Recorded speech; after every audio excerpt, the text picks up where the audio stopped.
রাষ্ট্রের প্রতি যে ওনার যে কমিটমেন্ট সেটা উনি ভঙ্গ করেছেন, সেই জায়গা থেকে উনি রাষ্ট্রপতি থাকার যেই গ্রহণযোগ্যতা সেটি তিনি ইতিমধ্যেই হারিয়েছেন। আর উনি হচ্ছেন যে সিম্বল অফ ফেসিজম। চুপ্পুর উপস্থিতি আমাদের কাছে এটা কোনোভাবেই প্রাসঙ্গিক মনে হয়নি। এই রাষ্ট্রপতি ইতিমধ্যেই শপথ ভঙ্গ করেছে এবং উনি দুর্নীতিগ্রস্ত, এবং আপনারা একাধিকবার দেখেছেন যে উনি যে রাষ্ট্রের প্রতি যে ওনার যেই কমিটমেন্ট সেটা উনি ভঙ্গ করেছেন, সেই জায়গা থেকে উনি রাষ্ট্রপতি থাকার যেই গ্রহণযোগ্যতা সেটি তিনি ইতিমধ্যেই হারিয়েছেন। আর উনি হচ্ছেন যে সিম্বল অফ ফেসিজম।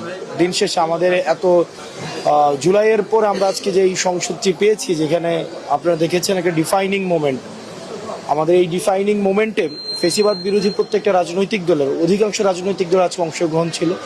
সেই জায়গায় আমরা আজকে যে সিম্বল অফ ফেসিজম, একদম এপিটম অফ ফেসিজম, চুপ্পুর উপস্থিতি আমাদের কাছে এটা কোনোভাবেই প্রাসঙ্গিক মনে হয়নি।